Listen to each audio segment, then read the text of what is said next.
Welcome to flight training. I'm your instructor, Captain Molina, but you can just call me Jess. This session, we'll get started with some basic controls. Sound good?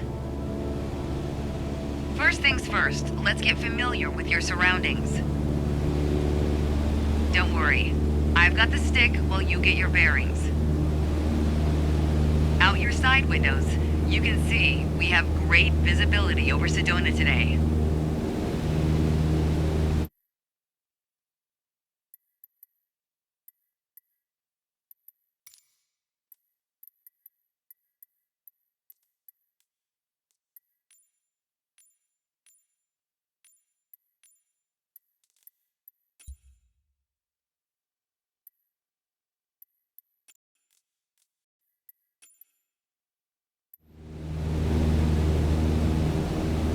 This is Red Rock territory. Beautiful, isn't it?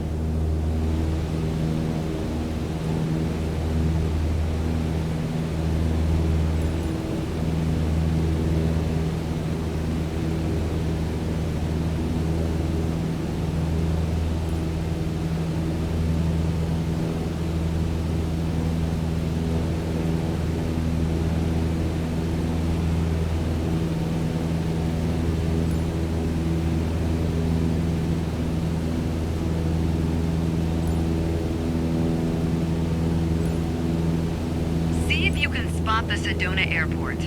The runway should be a pretty easy landmark to find.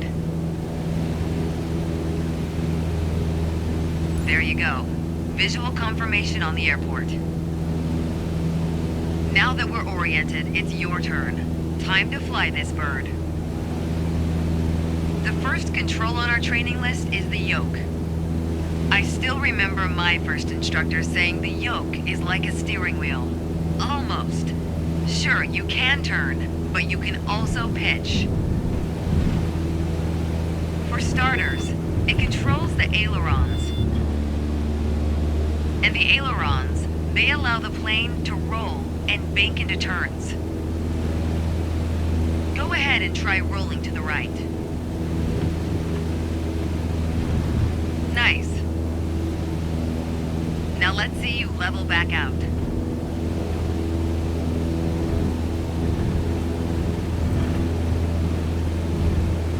Good. Of course, the yoke also controls the elevator. And the elevator affects the plane's pitch, right? Pull back on the stick, the plane starts to climb. Give it a shot. The most valuable things in aviation are speed and altitude. But notice, when you're pitching up, your speed is decreasing. You could add more power. Or for now, let's just pitch down.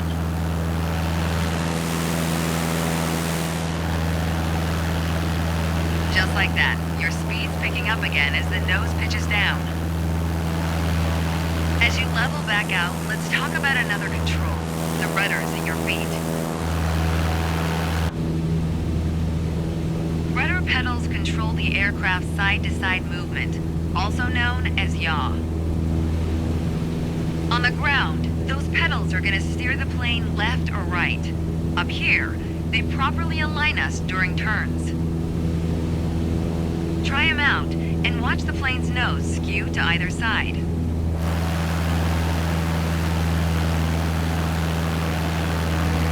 Simple enough, right?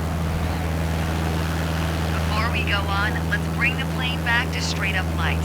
Make sure your dashboard is aligned 3 to 4 inches below the horizon for a cruise attitude.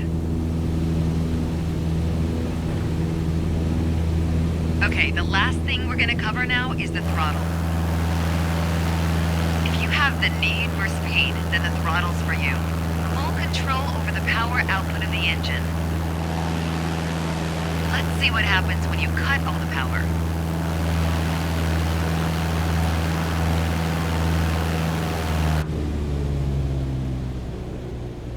Surprise, surprise, our altitude is decreasing. This might be a good time for a piloting PSA. Always keep an eye on your surroundings, because nobody likes a low-flying duck. Alright, let's go ahead and throttle back up. There you go. Speed is increasing, and as long as we maintain the same attitude, our altitude will keep climbing too. You're really getting the hang of your controls. Before long, you won't even need a co-pilot. Until then, if you want help with the radio or checklists or simply flying the plane, I'll be here. You can pass me the controls when you're ready to finish your session, or keep flying. It is a great day after all.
Have control.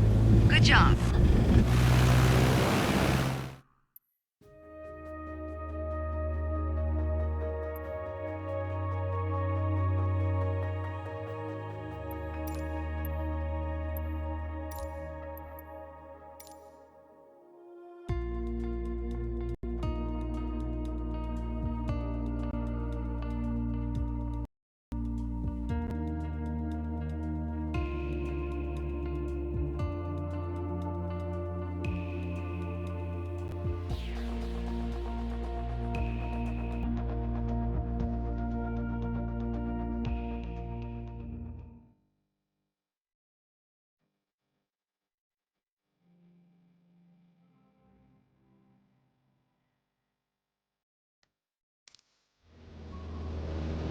Today we're talking about attitudes of flight, how your plane is oriented relative to the horizon. If you look outside, you can see the cockpit is just about 4 inches below the horizon line.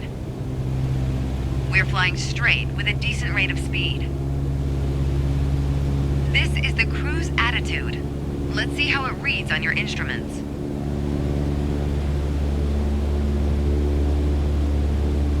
Take a look at the attitude indicator. As the name implies, it shows your current attitude. The white line is the horizon, with the sky above and the ground below. That orange element in the middle, aligned with the horizon, that's your plane. Just like we saw outside, our current attitude reads pretty much straight and level. Okay, now let's see how much power the engine's generating. Check your tachometer. Looks like we're pushing around 2,300 revolutions per minute. Combined, attitude and engine RPMs translate to aircraft performance. Which leads us to your airspeed indicator. Now, last but not least, check your altimeter. To figure out your altitude, you always want to read the small needle first. That's how many thousands of feet up you are. Then on to the big needle for the hundreds. With our current attitude and power output, we're holding a speed of 90 knots and a stable altitude of 6,000 feet. But that's about to change. Take the stick when you're ready.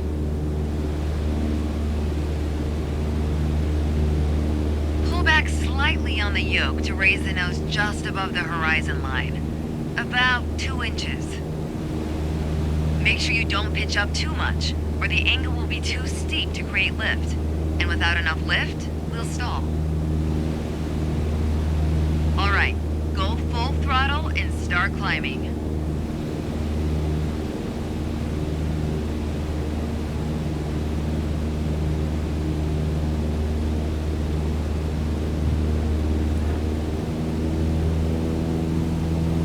Welcome to the climb attitude. See how it shows up on your attitude indicator and tachometer? According to your altimeter, we're gaining altitude. But we're losing airspeed even at full throttle, proving you can't avoid basic physics while making a climb. Okay, before we go on, let's get back to a cruise attitude. Ease up on the yoke and aim your nose just below the horizon. Then throttle back down to 2,300 RPMs.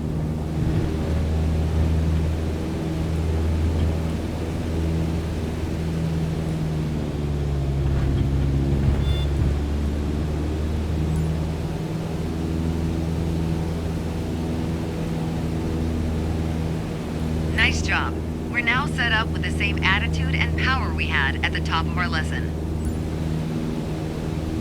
Next up is the descent attitude. Start by reducing your RPMs to 1,800. Then drop the plane's nose a bit further below the horizon.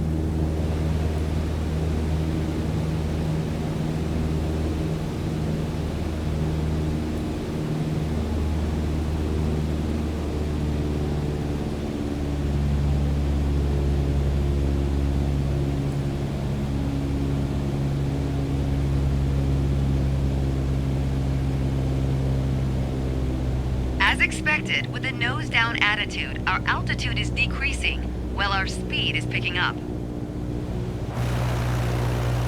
Why don't you get us back to a cruise attitude, and we'll hit the last part of our lesson.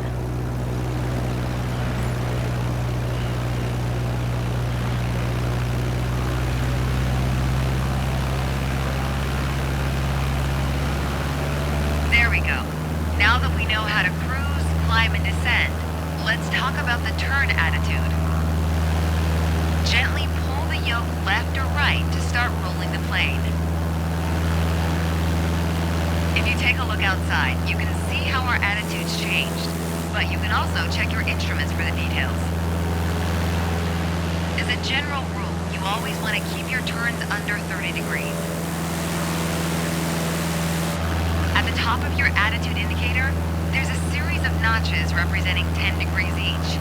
Use them to control your roll. Notice the more you turn, the more you need to pull back on the yoke to maintain altitude. When you're rolling out, you'll need to do the opposite. Roll and push at the same time. The more you know about the main attitudes of flight, the closer you get to that pilot state of mind. So keep practicing, and whenever you're done, pass me the controls.